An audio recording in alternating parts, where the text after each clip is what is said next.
Dave the Diver is the most recent single-player game I've started playing since Final Fantasy 16, and really this indie adventure is one of the best games that I've played this year in the indie category for sure. And I've only played for 2 hours. During the day, you go underwater and dive for fish, materials, do missions, and during night, you're the manager of a sushi restaurant and use the fish that you caught during the day to sell at night. On the outside, when I first saw this game, I thought it looked very simple and was just a basic game where you dive underwater for a little bit, catch some fish, maybe sell them for some money, get some upgrades, and then that's it.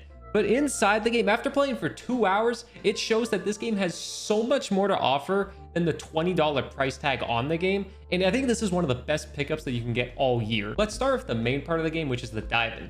Every single game, you dive in the morning and the afternoon and collect fish, materials, guns, or really just anything you can get your hands on. The fish you collect go to the restaurant, which is part of the restaurant management part of the game, which is still very good. We'll get to that in a second. The materials you collect can be used to craft guns, which can also be used on the fish.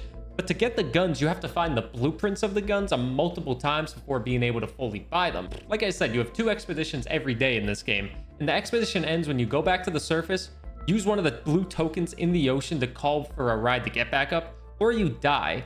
And you can die by running out of oxygen. You run out of oxygen by getting hit by a fish, because some fish do attack you and will be aggressive, or by just swimming too long.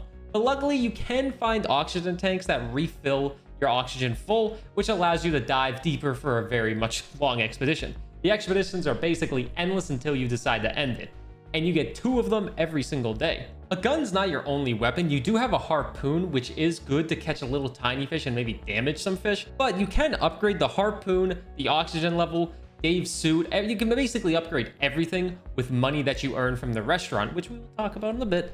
And the upgrades seem really good and give it kind of like a roguelite aspect to an extent. It's still more RPG, single player, beautiful pixelated game, kind of like Stardew Valley, where Stardew Valley kind of just looks like a farming game on when you look at it.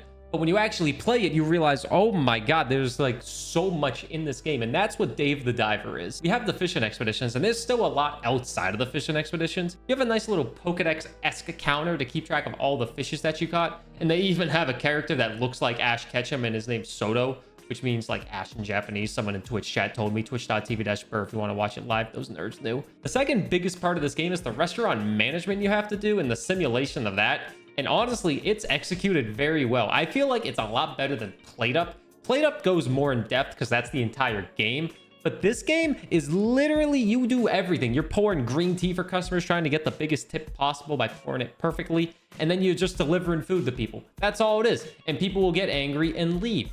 But if you keep serving food to people in a timely manner, you'll get more followers on like an Instagram-esque app called Cooksta. And the more followers you get on Cooksta, the higher level your restaurant becomes, which will attract more people to the restaurant.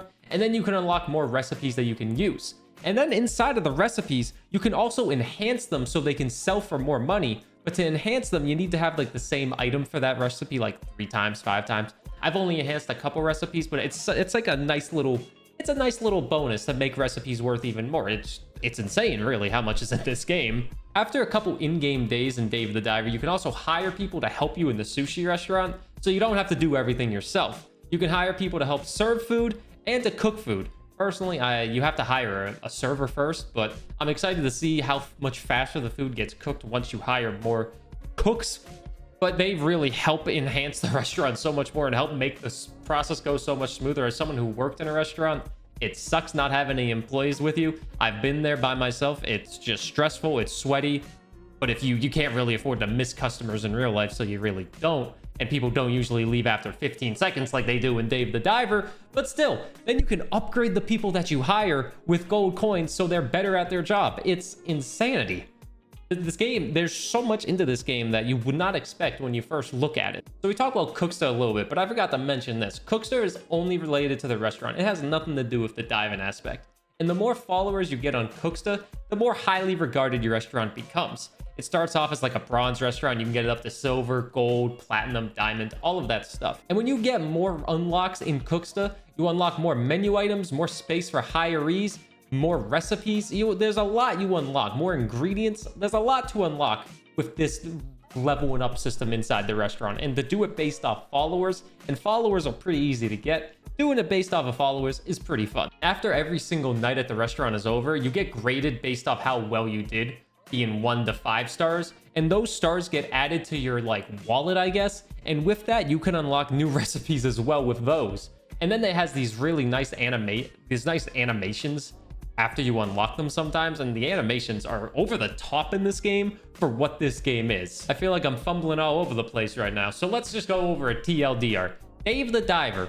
It's a single player RPG game where you dive down. You dive twice a day, then you run a sushi restaurant. There's all these lovable NPCs everywhere that teach you everything. You can buy guns. You can have a Pokemon trading card game-esque. You manage a restaurant. You hire people. You unlock new recipes. You enhance the recipes. You can upgrade Dave's suit, gun, oxygen levels, everything basically. Catching all the fish reminds me of Dredge in Pokemon kind of, because I've always caught all the fish in Dredge and I always try to catch all the Pokemon. Upgrading Dave gives me some roguelite elements and some replayability to see how much further the game goes. There's a lot of side missions that get thrown at you that are very easy to do and very rewarding to do. There's a lot of main story missions that allow you to meet a lot of lovable NPCs, kind of lovable NPCs. They're funny, that's for sure. There's just a lot of content in this game, and I think this is one of the best indie games you could pick up for $20 this year. It could be one of the best games. It's a little early for me to tell if it's going to be my best indie game of the year. Definitely not my game of the year.